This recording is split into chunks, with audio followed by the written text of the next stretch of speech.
The afternoon sun cast long shadows across the parking lot of Henderson's General Store, a fixture in the small town of Millbrook, Georgia, for over 60 years. What began as an ordinary Saturday shopping trip for the Williams family would soon become a moment that would test the very soul of their community. Sometimes the most profound changes begin with the smallest acts of courage, and sometimes those acts come from the most unexpected places. Marcus Williams adjusted his rearview mirror as he pulled into a parking space, watching his 8-year-old daughter Zara bounce excitedly in the back seat. His wife Sarah smiled beside him, her hand resting on the shopping list they'd carefully prepared that morning. They had moved to Millbrook just 3 months ago, when Marcus accepted a position as the new high school history teacher, drawn by the promise of small-town charm and a fresh start for their family. The Williams family had hoped to find acceptance in this quiet corner of Georgia, but they were about to discover that some battles choose you, whether you're ready for them or not. The family stepped out of their sedan, Zara immediately reaching for her father's hand as they approached the store's weathered wooden entrance. Sarah tucked a strand of her curly hair behind her ear, a nervous habit she'd developed since moving to Millbrook, where curious stares seemed to follow them wherever they went. Before we dive deeper into this story, I'd like to invite you to subscribe to the channel. That way you'll always stay updated with our upcoming videos and continue discovering more fascinating stories. Now let's begin. The bell above Henderson's General Store chimed softly as the Williams family stepped inside, the familiar scent of old wood and cleaning supplies greeting them. The store was a throwback to simpler times, with narrow aisles packed floor to ceiling with everything from canned goods to work boots. Fluorescent lights buzzed overhead, casting a harsh glow over the linoleum floors that had seen decades of foot traffic. Marcus guided his family toward the grocery section, their footsteps echoing in the surprisingly quiet store. It was then that he noticed the shift in atmosphere. Conversations seemed to pause as they passed, and he caught the unmistakable feeling of eyes following their movement through the aisles. Sarah felt it too, her grip tightening almost imperceptibly on Zara's small hand. "Daddy, can we get the cereal with the cartoon tiger?" Zara asked, her voice bright and innocent, cutting through the tension that only the adults seemed to perceive. Her question brought a genuine smile to Marcus's face, reminding him why they were there in the first place. "Of course, sweetheart, let's see what they have," Marcus replied, his voice steady, despite the uncomfortable awareness that their every move was being scrutinized. As they made their way down the cereal aisle, Sarah began checking items off their list with practiced efficiency. She had learned to shop quickly in Millbrook, minimizing the time spent under watchful eyes. The family had experienced subtle forms of discrimination since arriving in town. The way conversations stopped when they entered the local diner, the slightly longer wait times at the bank, the polite but distant interactions at Zara's school. They had hoped that time would ease these tensions, that their presence would eventually become unremarkable. At the end of aisle 3, they encountered Mrs. Henderson, the store owner's wife, arranging packages of cookies with meticulous care. She was a woman in her 70s, with silver hair pulled back in a tight bun and lips that seemed permanently pressed into a thin line of disapproval. When she noticed the Williams family approaching, her movements became more deliberate, her attention focused intently on her task. "Excuse me, ma'am," Sarah said politely. "Could you tell us where we might find the baking soda?" Mrs. Henderson looked up slowly, her pale blue eyes taking in Sarah's appearance with unconcealed disdain. "Aisle 7, she replied curtly, before turning back to her cookies without another word. The dismissive response hung in the air like a challenge.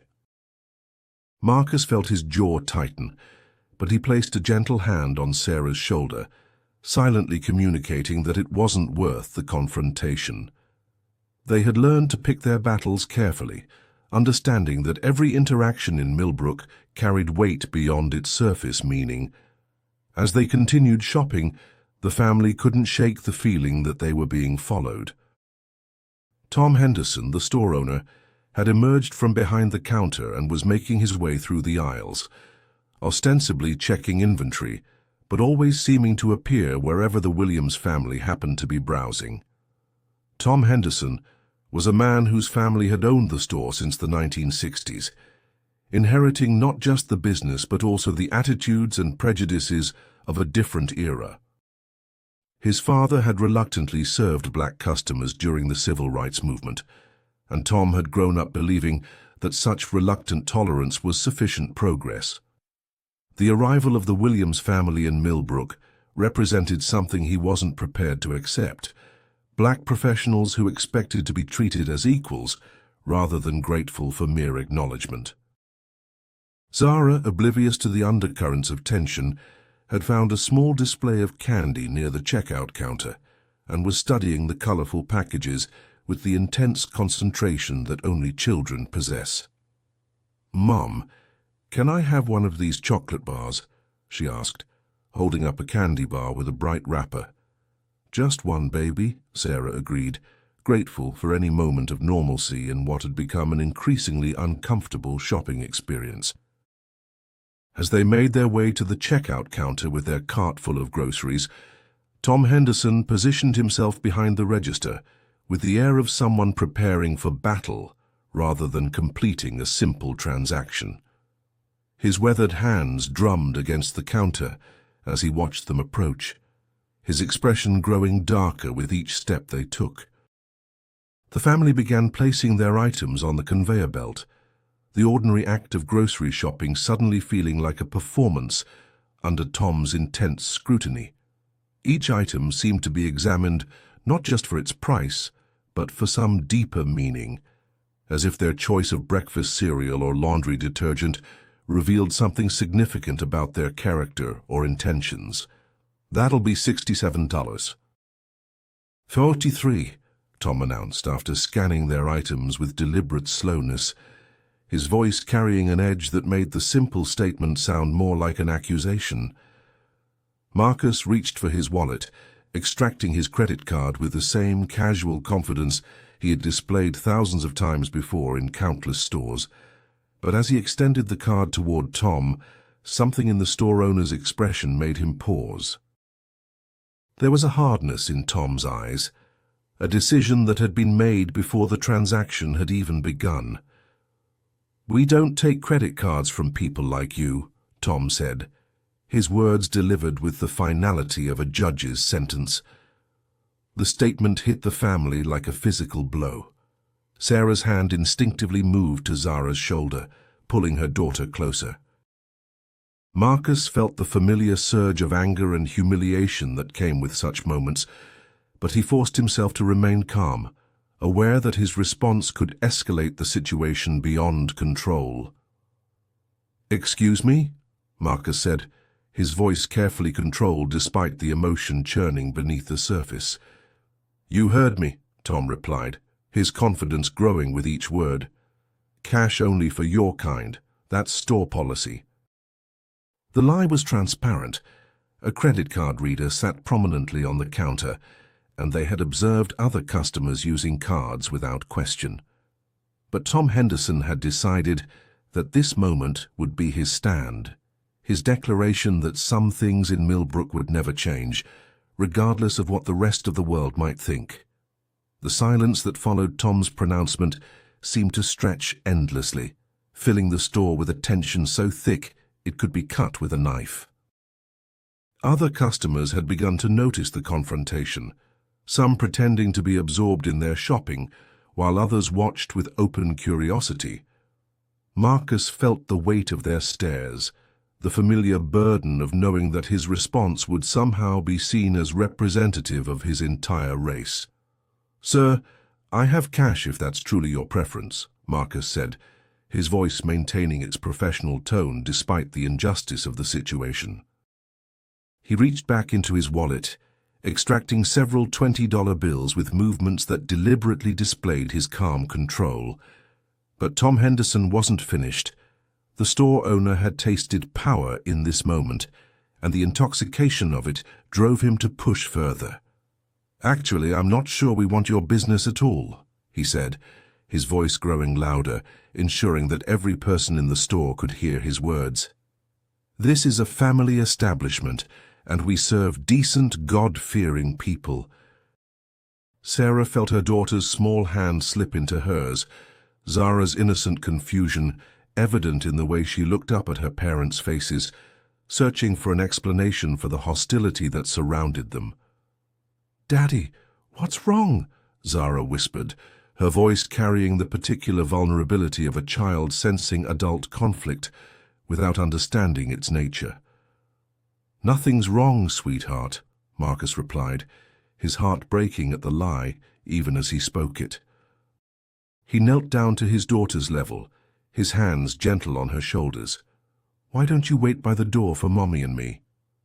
As Zara reluctantly walked toward the entrance, her small figure moving through the gauntlet of staring customers, Marcus rose to his full height and faced Tom Henderson directly. Years of teaching had given him the ability to project authority even in the most challenging circumstances, and he drew upon that skill now. "Mr. Henderson, we are decent, God-fearing people," Marcus said, his voice carrying the quiet dignity that had served him well in countless difficult situations. "We're your neighbors. I teach at the high school. My wife is a nurse at the county hospital, and our daughter attends the elementary school. We're part of this community." But Tom's face only hardened further at Marcus's words. The idea that this black family considered themselves equals, that they had the audacity to claim membership in his community, struck him as the height of presumption. In his mind, they were interlopers who had failed to understand their proper place in the social order he had spent his entire life defending.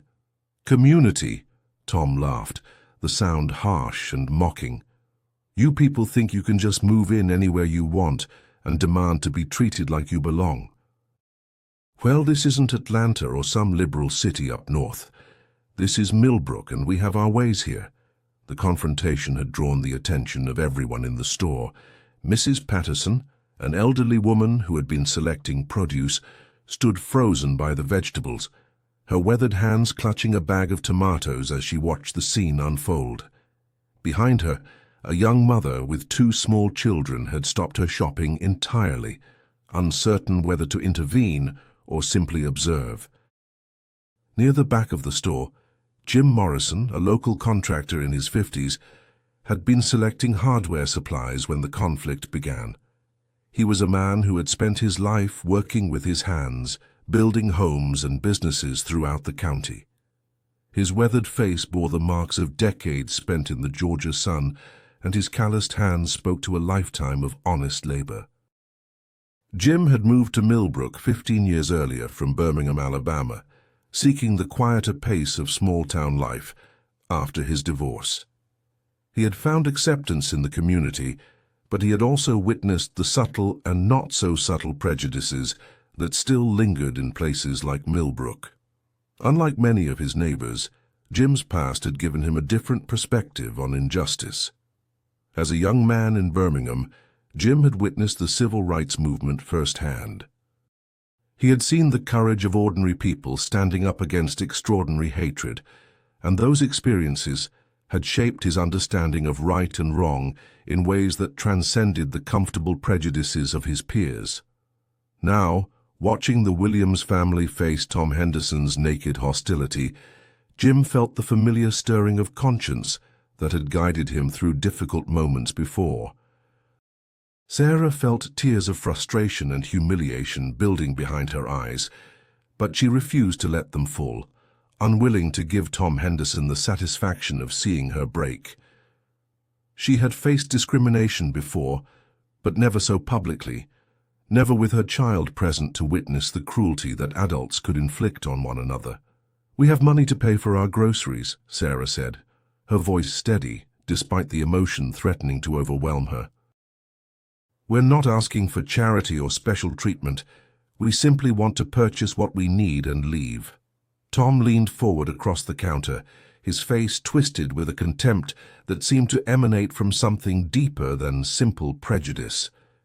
"Maybe you didn't hear me the first time," he said, his voice dropping to a menacing whisper. "We don't want your money, we don't want your business, and we don't want you in our store." The words hung in the air like a physical presence, their cruelty amplified by the silence of the watching customers. Marcus felt the familiar rage building in his chest, the anger that came from a lifetime of such moments, but he also felt the weight of responsibility for his family's safety and dignity. It was then that Jim Morrison stepped forward from the back of the store, his work boots echoing against the linoleum floor as he approached the checkout counter. The sound of his footsteps seemed to break the spell that had held the other customers in frozen silence, and all eyes turned toward this unexpected participant in the unfolding drama. Jim's approach was deliberate and measured, his expression serious, but not threatening. He had made a decision in that moment, one that would define not just his own character, but potentially alter the trajectory of the entire confrontation. As he drew closer to the counter, Tom Henderson's attention shifted from the Williams family to this new presence, uncertainty flickering across his face for the first time since the encounter began. Jim Morrison stopped directly beside the Williams family, his presence immediately changing the dynamics of the confrontation. His weathered hands hung loosely at his sides, but there was nothing casual about his posture. Years of navigating difficult construction sites had taught him how to project calm authority in tense situations, and he drew upon that experience now. "Tom," Jim said, his voice carrying the easy familiarity of someone who had done business in the store many times before, "I think there might be some confusion here." Tom Henderson's face reddened at Jim's intervention, caught between his desire to maintain his hostile stance and his uncertainty about confronting a white customer who was clearly prepared to challenge him. "This doesn't concern you, Jim," Tom replied, but his voice had lost some of its earlier venom. "Actually, it does concern me," Jim said, his tone remaining conversational despite the tension crackling in the air around them. "See, I've been coming to this store for 15 years, and I've always understood that you serve paying customers regardless of who they are. That's what good business looks like." The simple statement carried more weight than its casual delivery suggested. Jim was invoking not just moral principles, but practical concerns about business practices and community reputation. His words reminded everyone present that discrimination wasn't just morally wrong, it was bad for business and bad for the town's image. Marcus watched this unexpected ally with a mixture of gratitude and wariness. He had learned to be cautious about white allies who appeared in moments of crisis, understanding that their motivations weren't always as pure as they seemed.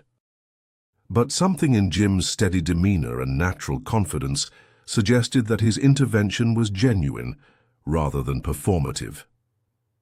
"The Williams family are good people," Jim continued, addressing his comments to Tom, but speaking loudly enough for everyone in the store to hear. "Marcus here teaches our kids at the high school, and Sarah helps take care of our sick folks at the hospital. They're exactly the kind of neighbors any community would be proud to have." Sarah felt a surge of unexpected emotion at hearing her family described in such terms by someone who barely knew them. The simple act of being recognized as valuable members of the community struck her as profoundly moving after months of subtle rejection and suspicious stares. Tom's discomfort was becoming increasingly obvious as he realized that his moment of power was slipping away. The presence of another white customer challenging his behavior complicated his narrative about community standards and acceptable conduct. "Jim, you don't understand the situation here," Tom said, his voice taking on a pleading quality. "I understand it perfectly," Jim replied, his tone hardening slightly. "I see a family trying to buy groceries, and I see a store owner refusing their business for no reason other than prejudice. That's not the Millbrook I moved to 15 years ago, and it's not the Millbrook I want to live in now. Mrs. Patterson, the elderly woman who had been frozen by the vegetable display, slowly approached the group, gathering around the checkout counter. Her movement seemed to break a dam of indecision among the other customers, and suddenly the entire store was focused on the unfolding confrontation. "Tom Henderson," Mrs. Patterson said, her voice carrying the authority of someone who had known Tom since he was a child. "Your father would be ashamed of what I'm seeing here today." The invocation of Tom's father struck him like a physical blow. Harold Henderson had run the store during the height of the civil rights movement, navigating the changing social landscape with a combination of reluctant compliance and careful pragmatism. While he had never been a champion of racial equality, he had understood the necessity of serving all customers with basic courtesy and professionalism. "My father understood how things worked in this town," Tom replied weakly. But his conviction was clearly wavering under the pressure of multiple customers challenging his behavior. "Your father understood how to run a business," Mrs. Patterson shot back. "He understood that treating people with respect was good for the store and good for the community. What you're doing here today helps nobody." Jim looked directly at Marcus and Sarah, his expression conveying both respect and determination. "Mr. and Mrs. Williams, would you allow me to pay for your groceries today?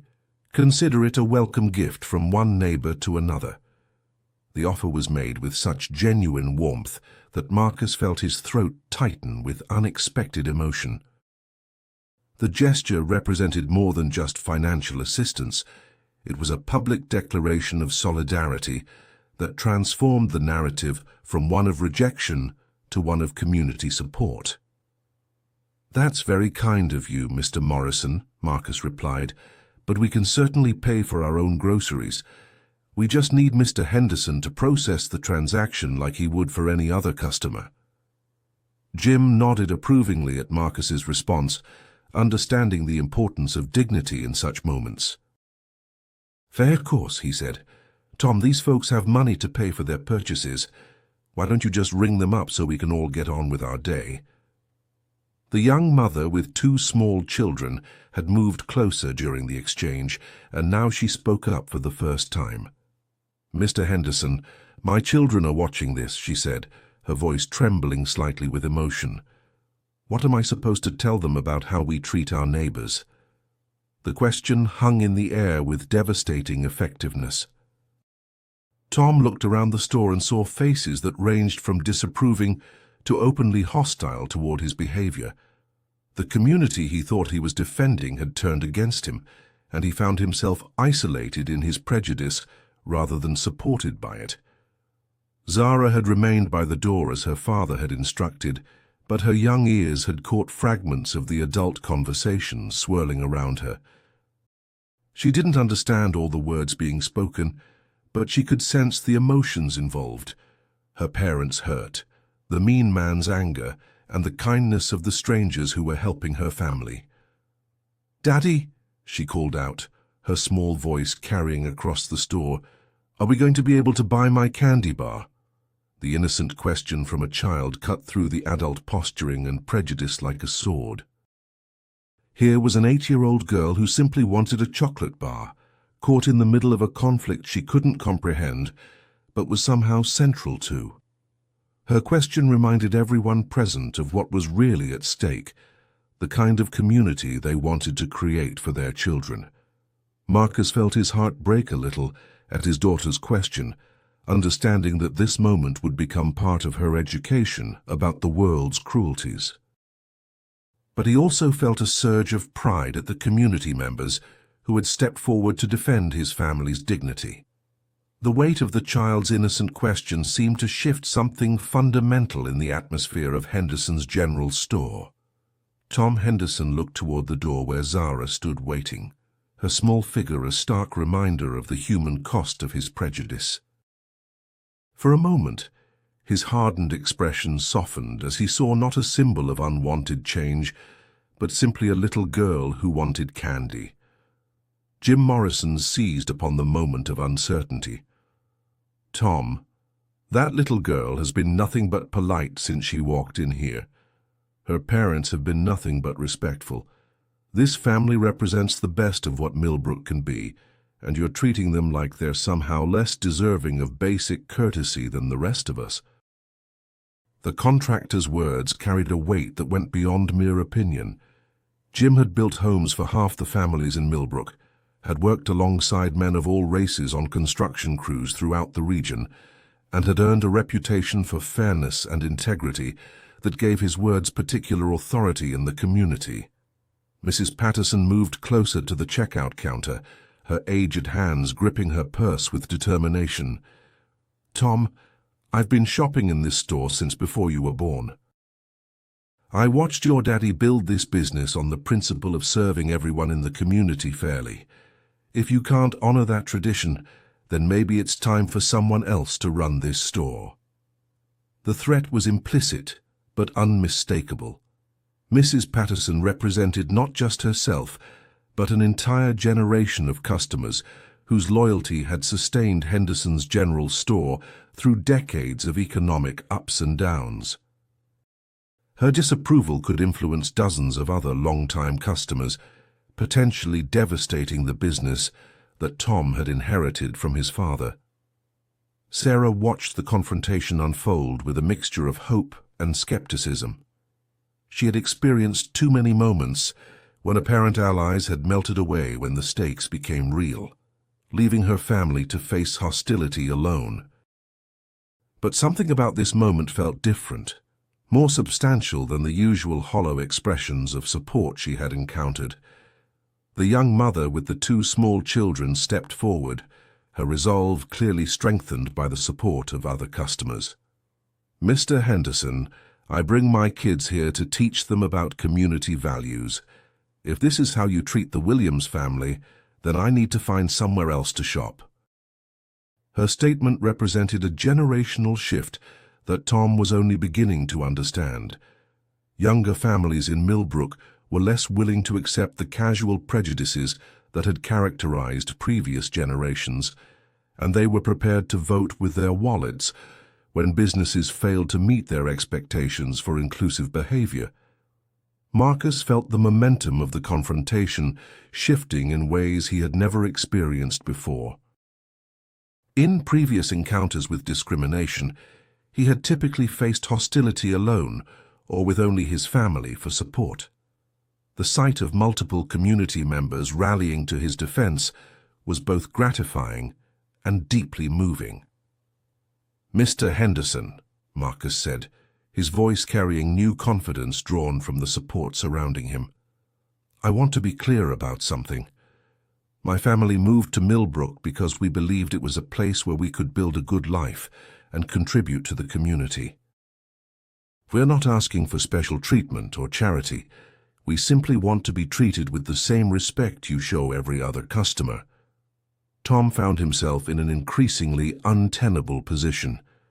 The community he thought he represented had turned against him, and the family he had tried to humiliate was demonstrating a dignity that made his own behavior appear petty and cruel by comparison.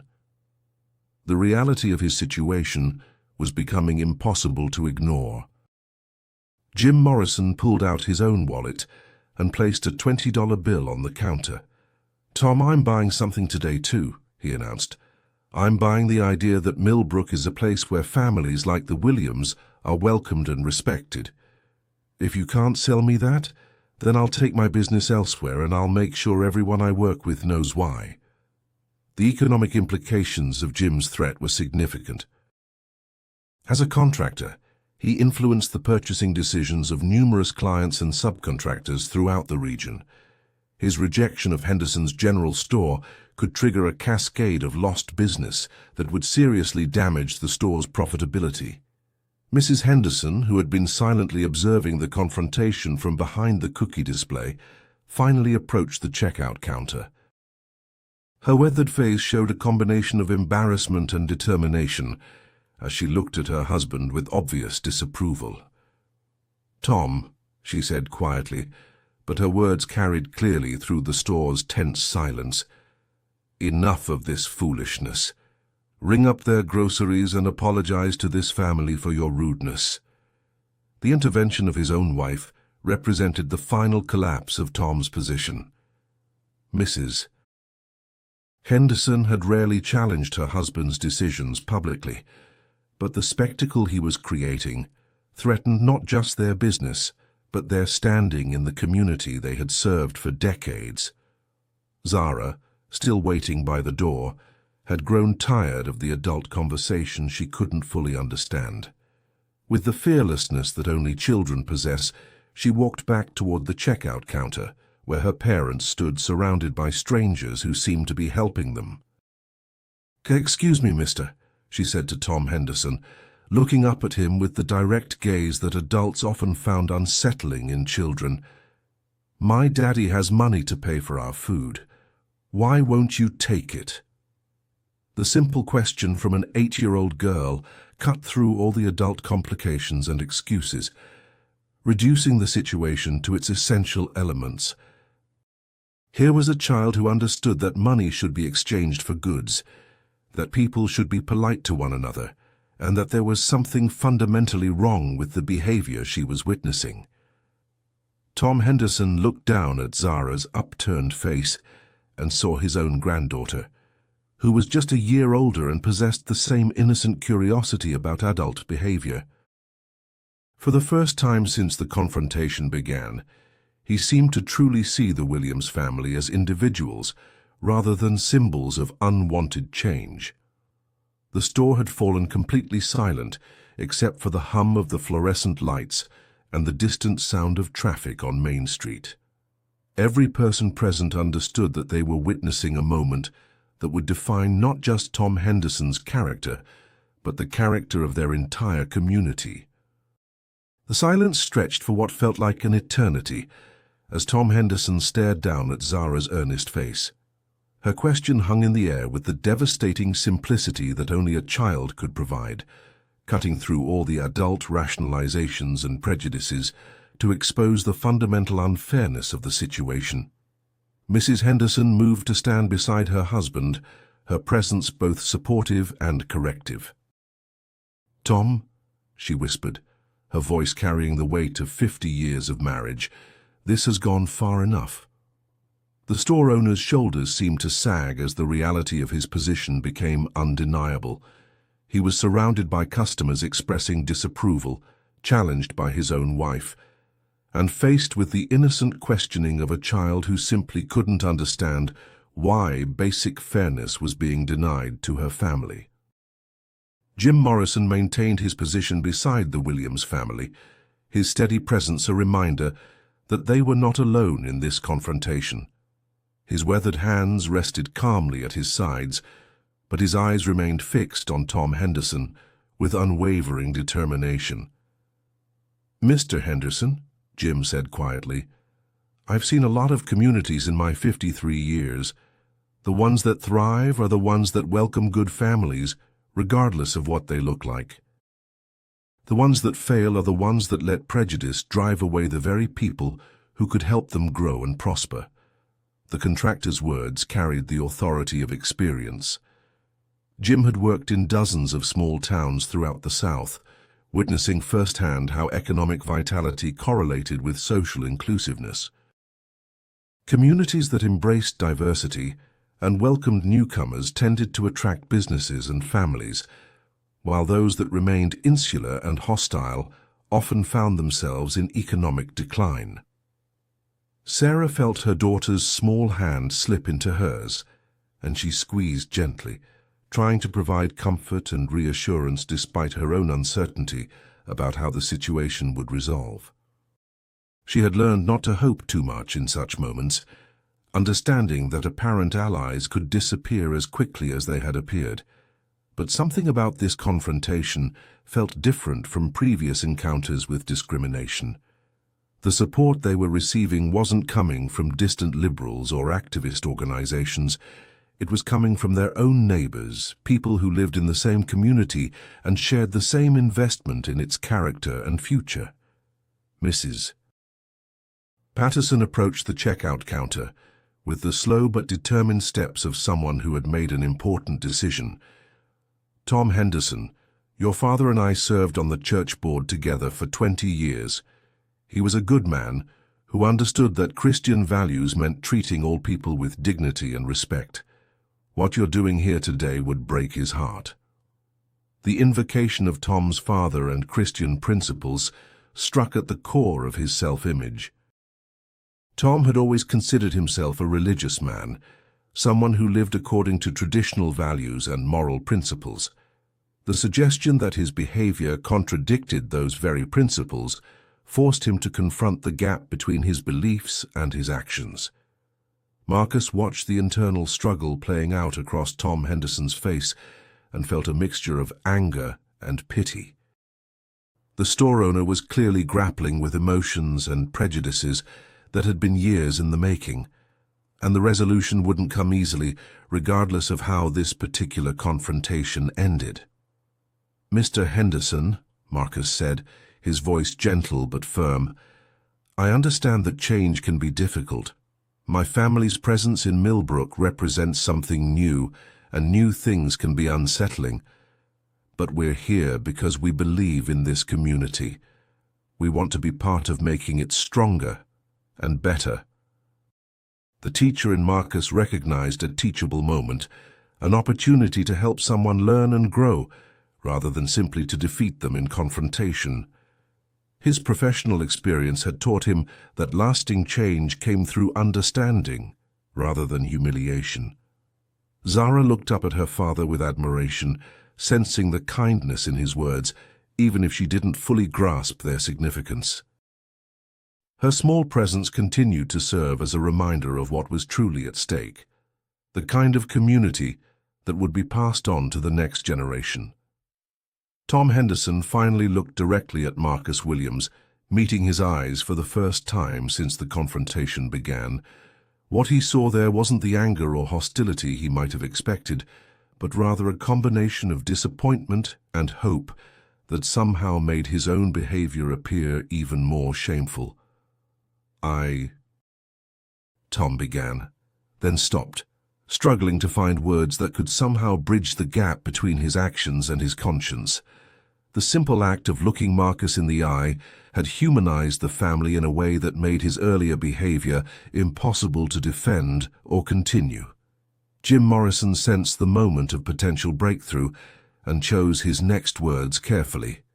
"Tom, we all make mistakes. What matters is what we do when we realize we've made them. You have a chance here to do the right thing, not just for the Williams family, but for everyone in this store and everyone in Millbrook." The contractor's words offered Tom a path toward redemption, rather than simply demanding surrender. The distinction was crucial.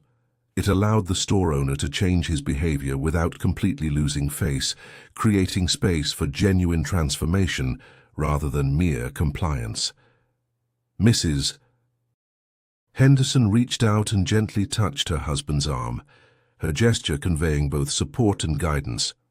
"Tom, honey, just ring up their groceries. These are good people, and they deserve to be treated well." The simple request from his wife seemed to break through Tom's remaining resistance. He looked around the store at the faces watching him, customers he had served for years, neighbors he attended church with, community members whose respect he had always taken for granted. Slowly, Tom Henderson reached for the credit card that Marcus had extended, what seemed like hours ago, but had actually been only minutes. His hands shook slightly as he processed the transaction, the simple mechanical act of running the card through the reader, feeling monumentally significant, given everything that had preceded it. The sound of the credit card machine printing the receipt seemed unnaturally loud in the quiet store. Tom tore off the receipt and handed it to Marcus with hands that were no longer steady, his eyes downcast with what appeared to be shame. "I'm sorry," Tom said quietly, the words barely audible, but carrying enormous weight given their source. "You're right to shop here. All of you are welcome in my store." The apology wasn't eloquent or complete, but it represented a genuine acknowledgement of wrongdoing and a commitment to better behavior. Marcus accepted the receipt and looked directly into Tom's eyes, seeing something there that suggested the potential for real change. The atmosphere in Henderson's general store underwent a subtle but profound transformation as Tom Henderson's apology settled over the gathered customers. The tension that had filled the air like an oppressive weight began to lift, replaced by something that felt tentatively hopeful. Marcus Williams looked at the receipt in his hand, then back at Tom Henderson's face, searching for signs of genuine remorse versus mere compliance. What he saw there was complicated: embarrassment, confusion, and perhaps the beginning of actual understanding. It wasn't everything he might have hoped for, but it was a start. "Thank you, Mr. Henderson," Marcus replied, his voice carrying both acceptance of the apology and recognition of the difficulty it must have required. "We appreciate your willingness to reconsider." Sarah felt a mixture of relief and wariness as she watched her husband navigate this delicate moment. The apology was welcome, but she had learned through bitter experience that changed words didn't always translate into changed hearts. Still, surrounded by supportive community members, she felt more optimistic than she had in months. Zara, who had been watching the adult interactions with the intense focus that children bring to moments they sense are important, finally spoke up. "Does this mean I can get my candy bar now?" The innocent question broke the remaining tension in the store, drawing genuine smiles from several of the customers who had witnessed the confrontation. Even Tom Henderson's lips curved upward slightly at the child's persistence, remembering his own granddaughter's single-minded focus when she wanted something sweet. "Yes, sweetheart," Sarah said. "You can definitely get your candy bar." Jim Morrison watched the family complete their transaction with satisfaction, but he understood that this moment was just the beginning rather than the end of a longer process. Real change in communities like Millbrook happened slowly, through accumulated interactions and demonstrated commitment over time. "Tom," Jim said quietly, approaching the store owner as the Williams family gathered their groceries. "That took courage. Admitting we're wrong isn't easy, especially in front of other people." Tom Henderson nodded slowly, still processing what had just occurred. "I don't know what came over me," he admitted. "I guess I've been feeling like everything's changing so fast, and I was taking it out on people who don't deserve it." The honesty in Tom's response surprised Jim. He had expected defensiveness or rationalization, not this kind of vulnerable self-reflection. It suggested that the confrontation might have created an opportunity for genuine growth rather than mere behavioral compliance. Mrs. Patterson approached Tom with the careful steps of someone navigating a potentially fragile situation. "Tom, your father would be proud of what you just did," she said gently. "Apologizing takes strength, and doing the right thing is always worth celebrating." The elderly woman's words seemed to lift some of the shame from Tom's shoulders. Her comparison to his father, framed as approval rather than disappointment, offered him a way to understand his apology as consistent with family values rather than as a betrayal of them. The young mother with 2 small children had been watching the resolution with obvious relief. "Mr. Henderson," she said, "my kids learned something important here today about how communities can work together to solve problems. Thank you for showing them that people can change their minds when they realize they've made a mistake." Her words reframed the entire confrontation in terms of positive learning rather than shameful behavior, offering Tom another pathway toward redemption while reinforcing the importance of the lesson for everyone present. Marcus finished loading his family's groceries into their cart, then approached Tom Henderson one final time. "Mr. Henderson, We're going to be neighbors for a long time. I hope we can build a better relationship going forward." The offer of ongoing relationship, rather than mere transactional tolerance, represented a generosity of spirit that further emphasized Tom's earlier behavior by contrast. Marcus was extending the possibility of genuine community membership rather than simply demanding basic service. "I'd like that," Tom replied, his voice gaining strength as he spoke. "Maybe we got off on the wrong foot, but that doesn't mean we can't do better going forward." Sarah joined her husband at the counter, her presence adding weight to the moment of potential reconciliation. "Mr. Henderson, I work at the county hospital," she said. "If you or Mrs. Henderson ever need anything, please don't hesitate to reach out. That's what neighbors do for each other." The offer of professional assistance from someone he had just attempted to humiliate struck Tom as particularly powerful. Sarah was demonstrating the kind of community spirit that made small towns strong, extending help rather than harboring resentment. Mrs. Henderson approached the group gathered around the checkout counter, her expression showing a mixture of embarrassment about her husband's behavior and gratitude for the grace being shown by the Williams family. "Mrs. Williams, I want you to know that not everyone in Millbrook feels the way my husband acted today. Most of us are good people who believe in treating others right." "I can see that," Sarah replied warmly, glancing around at the customers who had supported her family during the confrontation. "The way your neighbors stepped up today shows us exactly what kind of community Millbrook really is." Jim Morrison began gathering his own items for purchase, but his attention remained focused on the broader implications of what had just occurred.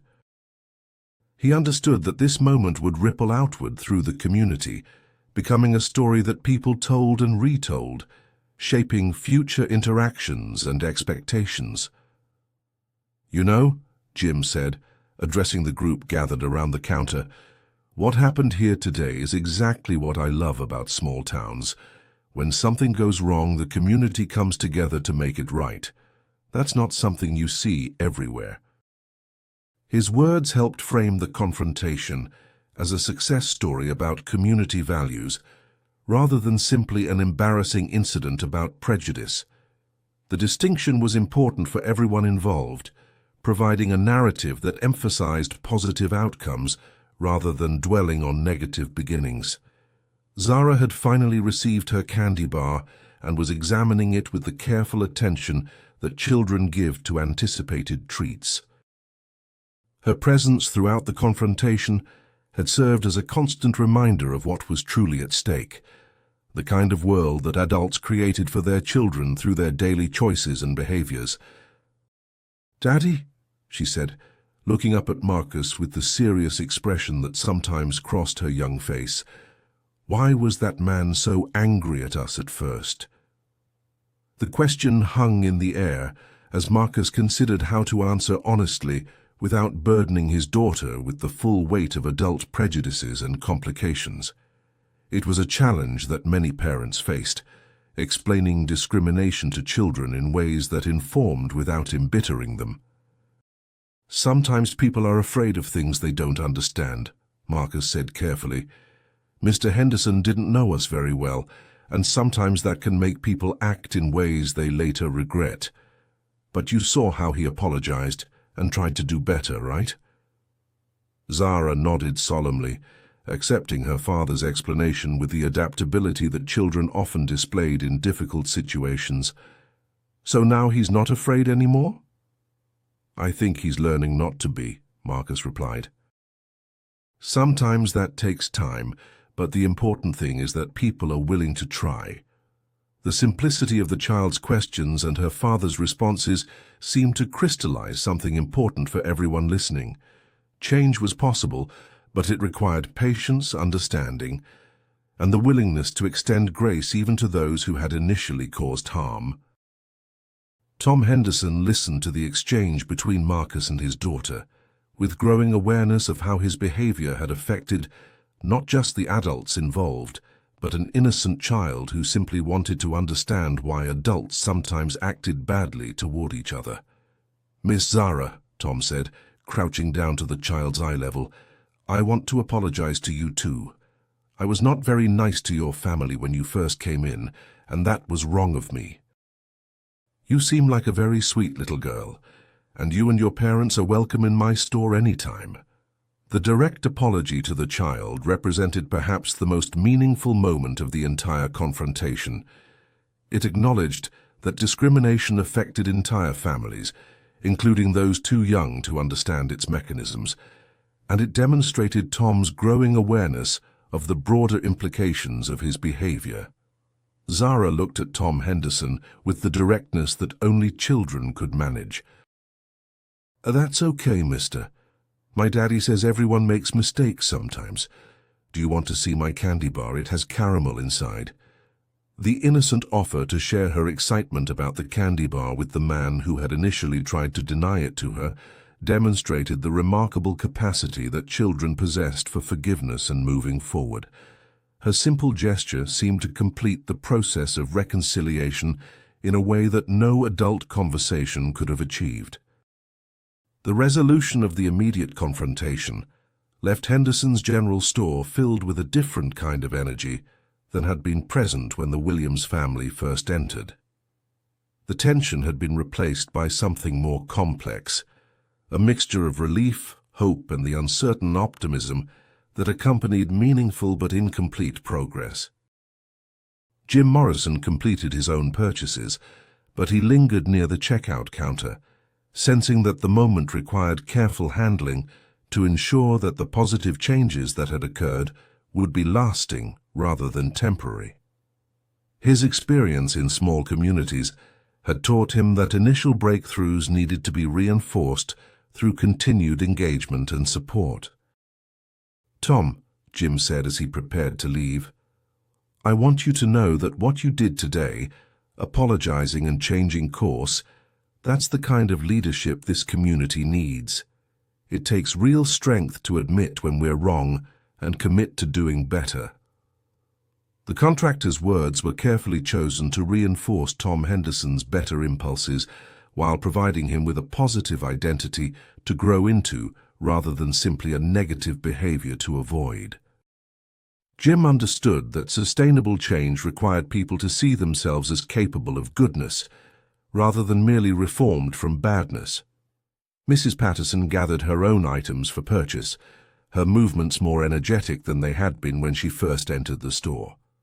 The resolution of the confrontation seemed to have energized her, as if witnessing community values triumph over prejudice had renewed her faith in human nature. "Tom, I'll be telling folks at church about what happened here today," she announced. "Not the embarrassing part, but the redemption part. People need to hear stories about how communities can come together to do what's right." Her promise to shape the narrative that would spread through Millbrook's social networks was strategically important. Mrs. Patterson was well connected within the community's informal communication channels, and her version of events would significantly influence how the confrontation was remembered and what lessons people drew from it. The young mother with two small children approached Sarah Williams before leaving the store. "Mrs. Williams, I want you to know that my family is glad you moved to Millbrook. We need more families like yours to help make this place everything it could be." The statement represented exactly the kind of welcome that the Williams family had hoped to receive when they first decided to move to the small Georgia town. It suggested that their initial experiences of subtle rejection and suspicious stares might not represent the entire community's attitude toward their presence. Sarah felt tears building behind her eyes, but these were tears of gratitude rather than humiliation. "Thank you so much for saying that," she replied. "And thank you for speaking up today. It means more than you might realize to know that we have neighbors who are willing to stand up for what's right." Marcus watched these exchanges with a professional educator's eye, recognizing teachable moments and noting the ways that individual courage could inspire broader community transformation. The confrontation had revealed both the persistence of prejudice and the power of moral leadership to overcome it. As the Williams family prepared to leave Henderson's general store, Marcus turned back to Tom Henderson one final time. "Mr. Henderson, I want you to know that I don't hold grudges. What matters to me is how we move forward from here. If you're willing, I'd like to bring my daughter back next week to shop, and maybe we can continue building a better relationship." The offer to return represented both forgiveness and a test. Marcus was providing Tom with an opportunity to demonstrate that his apology reflected genuine change rather than momentary embarrassment. The promise of continued interaction would give both men chances to prove their commitment to better community relations. "I'd welcome that," Tom replied, his voice carrying new conviction. "And Mr. Williams, if there's ever anything my store can do to support the school or your family, please let me know. Good teachers are precious, and good neighbors are even more precious." The acknowledgement of Marcus's professional role and value to the community represented a significant shift from the hostile denial of their legitimacy that had characterized Tom's initial behavior. It suggested that he was beginning to see the Williams family as assets to Millbrook rather than threats to it. Jim Morrison paused at the store's entrance, looking back at the scene of reconciliation with satisfaction. But he also understood that real change would require ongoing effort from everyone involved. Single moments of breakthrough needed to be supported by sustained commitment over time. "Folks," Jim announced to the small group still gathered around the checkout counter, "what happened here today was important, but it's just the beginning. Real change happens when we make this kind of respect and inclusion part of how we treat each other every day, not just during confrontations." His words served as both celebration of what had been accomplished and reminder of the work that remained to be done. Community transformation required more than isolated moments of moral courage. It demanded consistent daily choices to treat all neighbors with dignity and respect. Zara had been quietly observing the adult conversations while enjoying her hard-won candy bar. As her family gathered their groceries and prepared to leave, she looked around the store with the satisfaction of someone who had witnessed adults resolving their conflicts constructively. "Mommy," she said as they walked toward the entrance, "I like this store. The people here are nice." Her simple statement represented perhaps the most meaningful outcome of the entire confrontation. Despite witnessing discrimination and hostility, Zara's final impression of Henderson's general store was positive, focused on the kindness and support that had ultimately prevailed over prejudice. The bell above the door chimed softly as the Williams family exited into the afternoon sunlight, their first major test as new residents of Millbrook, having ended more positively than they had dared to hope when the confrontation began. Behind them, the store buzzed with quiet conversations as customers processed what they had witnessed and participated in. Tom Henderson stood behind his checkout counter, watching through the window as the family loaded their groceries into their car. The weight of what had occurred was still settling over him, but for the first time since the confrontation began, he felt something approaching peace with his actions rather than shame about them. Mrs. Henderson approached her husband, placing a gentle hand on his shoulder. "Tom, I'm proud of you for doing the right thing," she said quietly. "Your father would be proud too." The validation from his wife, combined with the earlier words of support from Jim Morrison and Mrs. Patterson, began to help Tom understand his apology not as a humiliating surrender, but as a courageous choice to align his actions with his better values.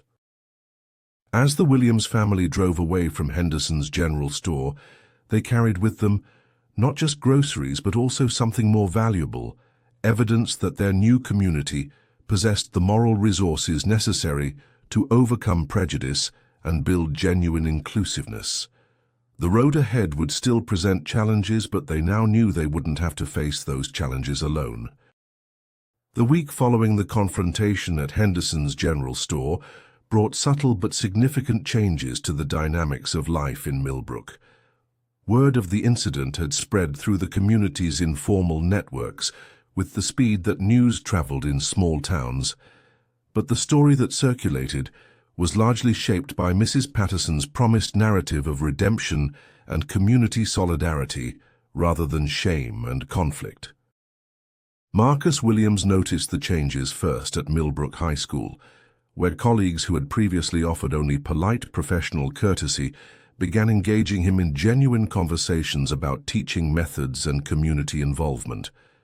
The history department invited him to join their curriculum planning committee, and the principal asked him to consider coaching the debate team, invitations that suggested real acceptance rather than mere tolerance. "Mr. Williams," said Janet Torres, a veteran English teacher who had barely acknowledged him during his first months at the school, "I heard about what happened at Henderson's store last week. I want you to know that incident doesn't represent how most of us feel about having you and your family in Millbrook."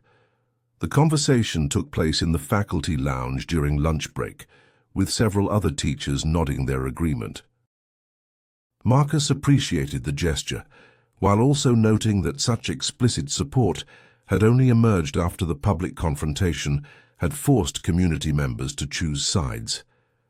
"I appreciate that, Mrs. Torres," Marcus replied. "What I've learned is that communities are complicated places with room for many different perspectives.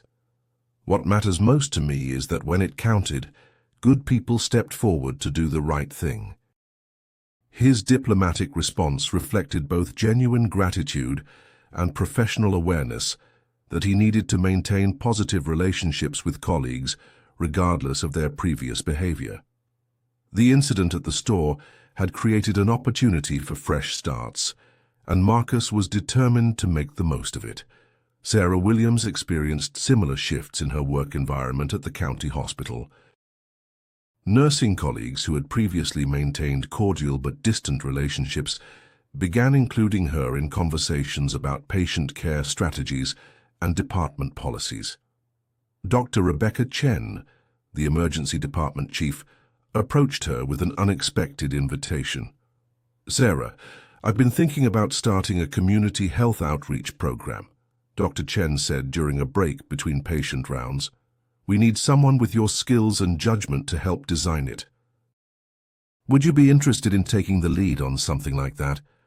The offer represented exactly the kind of professional recognition and community engagement that Sarah had hoped to find in Millbrook.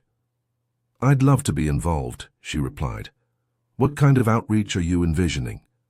"Health education programs for underserved families, blood pressure screenings at community events, maybe some preventive care clinics," Dr. Chen explained.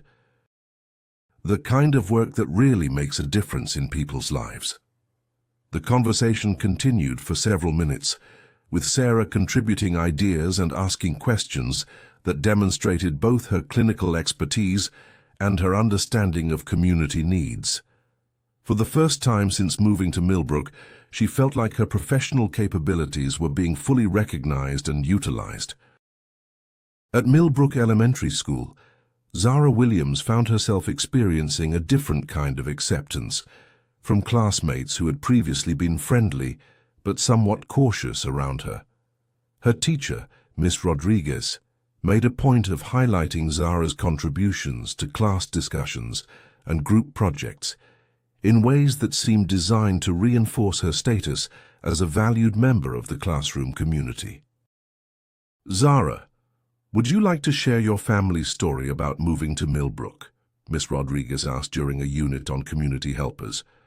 "I think your classmates would be interested in hearing about what it's like to be new in town." The invitation to share her experience represented a significant shift from the careful neutrality that had characterized Zara's treatment during her first months at the school. Miss Rodriguez was actively creating opportunities for Zara to be seen as a full participant in the classroom community, rather than simply someone to be tolerated. Meanwhile, at Henderson's general store, Tom Henderson was grappling with the ongoing implications of his public apology and commitment to change. The initial wave of community support for his decision to apologize had been gratifying, but he was discovering that meaningful transformation required more than a single moment of acknowledgement. Jim Morrison had returned to the store twice during the week, each time making a point of engaging Tom in friendly conversation about community affairs and local business conditions. The contractor's continued presence felt like both support and gentle monitoring, ensuring that Tom's commitment to better behavior remained visible and consistent. "Tom, I've been thinking about what you said last week about things changing too fast," Jim said during one of his visits. "I understand that feeling, but I wonder if the changes we're seeing might actually make Millbrook stronger rather than weaker."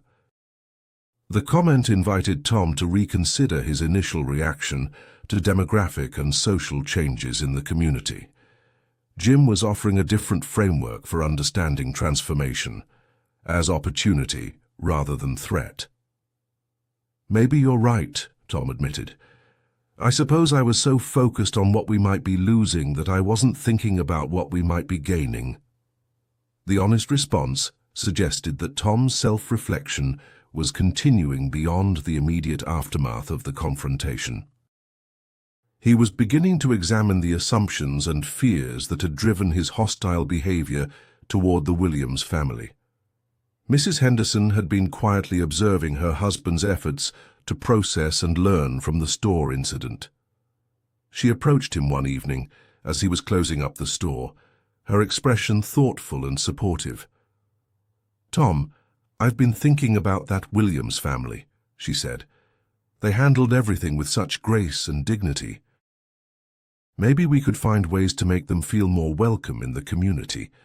The suggestion that they actively work to include the Williams family rather than simply avoid discriminating against them represented a significant evolution in Mrs. Henderson's thinking. She was moving beyond tolerance toward genuine embrace of diversity. "What did you have in mind?" Tom asked, genuinely interested in his wife's ideas. "Well, their little girl seems sweet, and Sarah Williams is a nurse who could probably help with health fairs or community events. Maybe we could introduce them to some of the community organizations that might appreciate their skills." The conversation continued as they walked home together, with both Tom and Mrs. Henderson beginning to envision the Williams family as assets to be cultivated rather than outsiders to be managed. Their shift in perspective reflected broader changes occurring throughout Millbrook as community members grappled with the lessons of the store confrontation. As Friday evening approached, Marcus Williams found himself reflecting on the week's developments with cautious optimism.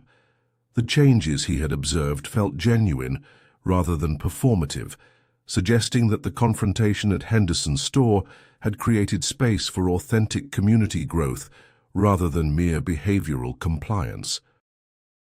"Sarah," he said as they prepared dinner together, while Zara worked on homework at the kitchen table, "I'm starting to think we might actually build something meaningful here in Millbrook." "I'm feeling that too," Sarah replied. "Dr. Chen's offer to lead the health outreach program feels like exactly the kind of work I hoped to do when we moved here. And people at the hospital have been genuinely friendly this week, not just polite." Their conversation was interrupted by Zara's excited voice from the kitchen table. "Mommy, Daddy, guess what? Miss Rodriguez asked me to help plan the school's Community Helpers Fair next month. She said my family would be perfect examples of people who help make Millbrook better." The invitation for Zara to take a leadership role in a school event represented perhaps the most meaningful indicator of their growing acceptance in the community.